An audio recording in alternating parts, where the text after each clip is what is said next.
السلام علیکم ناظرین، آپ دیکھ رہے ہیں یوٹیوب چینل بآواز بلند۔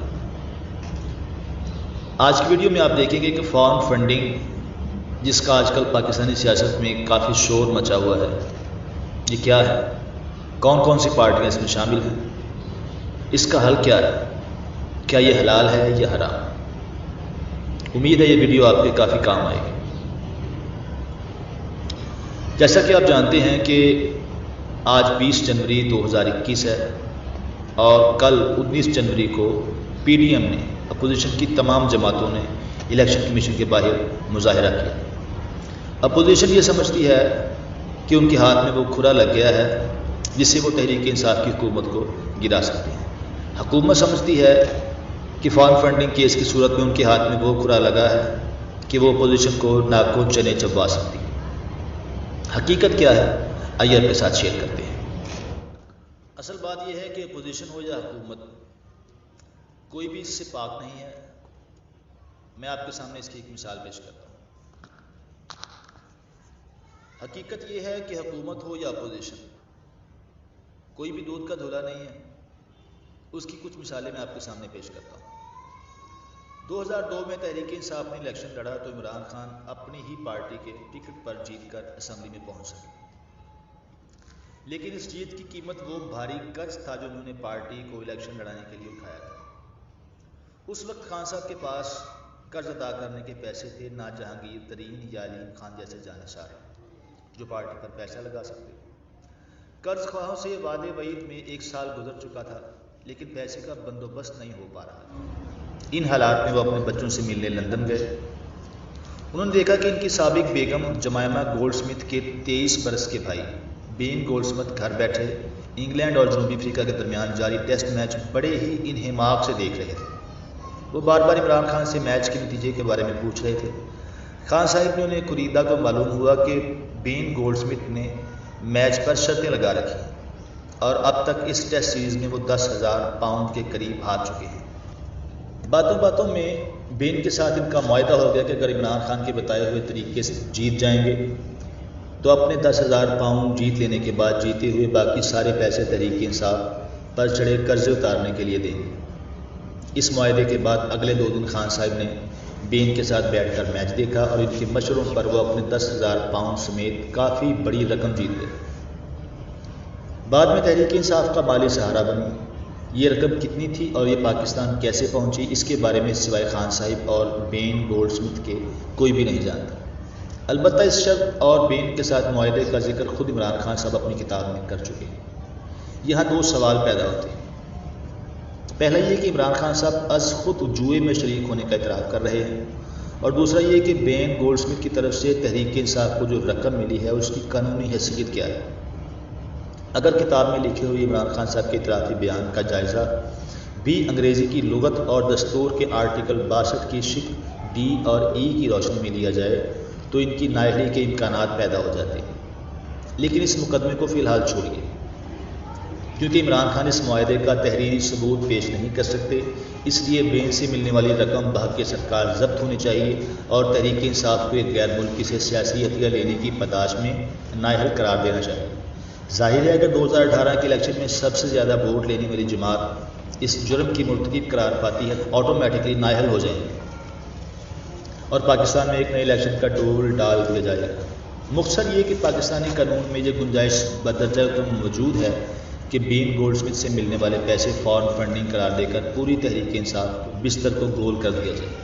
لیکن ٹھہریے، اس مقدمے میں اگر عمران خان صاحب یہ کہیں کہ پاکستان میں رائج قانون کے مطابق معاہدہ زبانی بھی ہو سکتا ہے، اس لیے بین سے ملنے والی رقم ان کی اپنی کمائی تھی جو انہوں نے اپنی جماعت کو عطیہ کر دی، تو پھر کیا ہوگا؟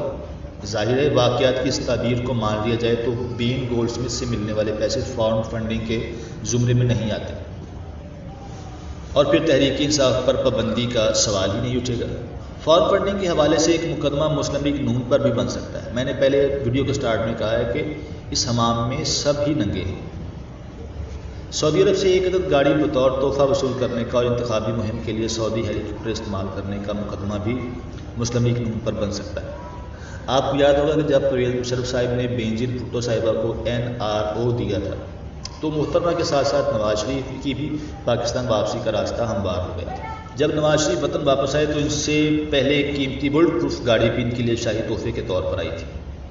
اس گاڑی کی طرح 2008 کی انتخابی مہم میں نواز شریف نے مبینہ طور پر سعودی ہیلی کاپٹر بھی استعمال کیا۔ اب یہ گاڑی اور ہیلی کاپٹر بھی در حقیقت سیاسی عطیہ ہیں جو ایک سیاسی جماعت کو دیے گئے۔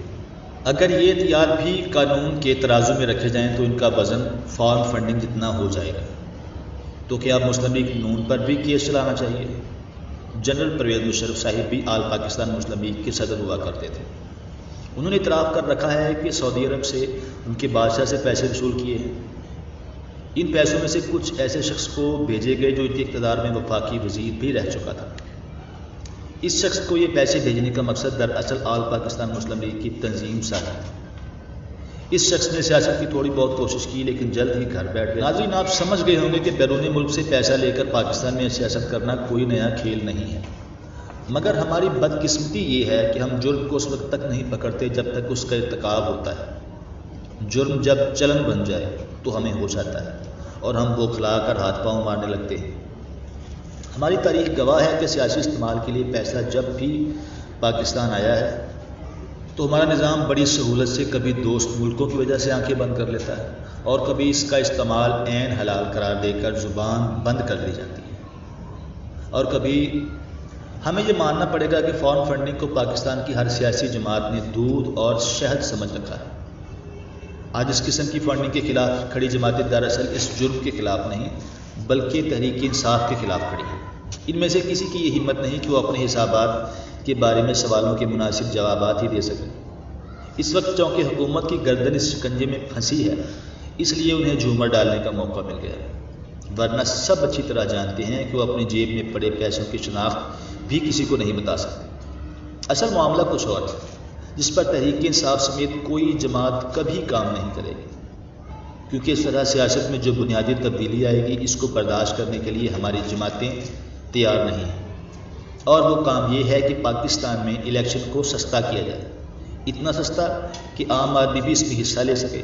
اس کا سادہ سا طریقہ یہ ہے کہ الیکشن کے ضوابط اس طرح کے ہوں کہ ہر حلقے میں جلسہ متعین جگہ کے علاوہ کہیں نہ ہو سکے۔